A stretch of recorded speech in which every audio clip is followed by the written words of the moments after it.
This is a video in clinical medicine from the New England Journal of Medicine.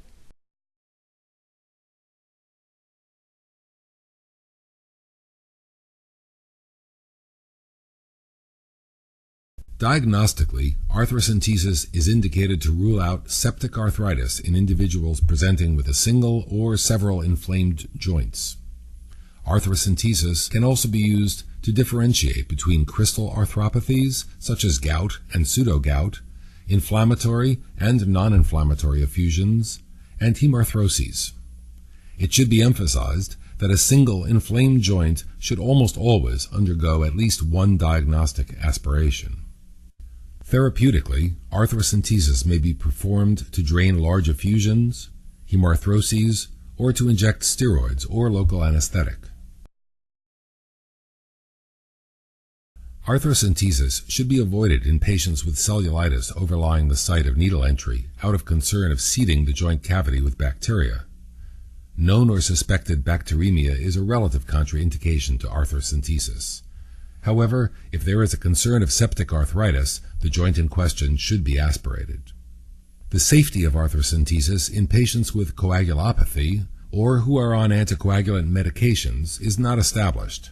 The relative risks and benefits of arthocentesis and the use of reversal agents must be individualized. Prosthetic joints are especially susceptible to iatrogenic infection, and the procedure should be discussed with an orthopedist prior to arthocentesis on patients who have undergone joint replacement surgery. The equipment you need includes a skin cleansing agent, gauze, 1 or 2% lidocaine, a 5 cc syringe and small needle for anesthetic injection, sterile gloves, a skin marking pen, an elastic bandage, and a sterile drape. For collection of synovial fluid, you will need 1 or 2 30 cc syringes and a 1.5-inch 18-gauge needle. Tubes appropriate for the estimation of cell count, crystal examination, and culture should be gathered. The knee joint contains the largest synovial cavity in the body and is thus easy to aspirate in the presence of a significant effusion. The cavity extends from the suprapatellar bursa superiorly to the articular surface of the tibia inferiorly.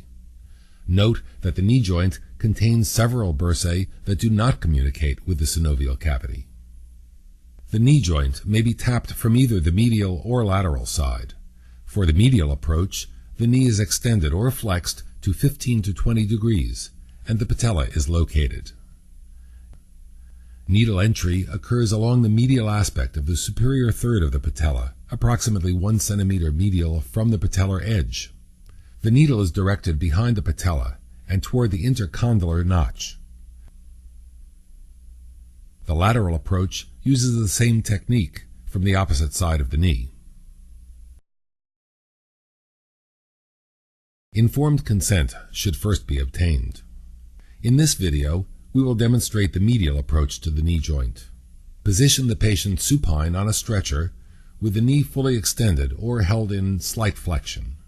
A towel roll may be used if desired. Identify the landmarks by palpating the edges of the patella. Needle entry occurs at a point 1 centimeter medial from the superior third of the patella. The appropriate site may be marked with a skin marking pen. Next, prepare the site.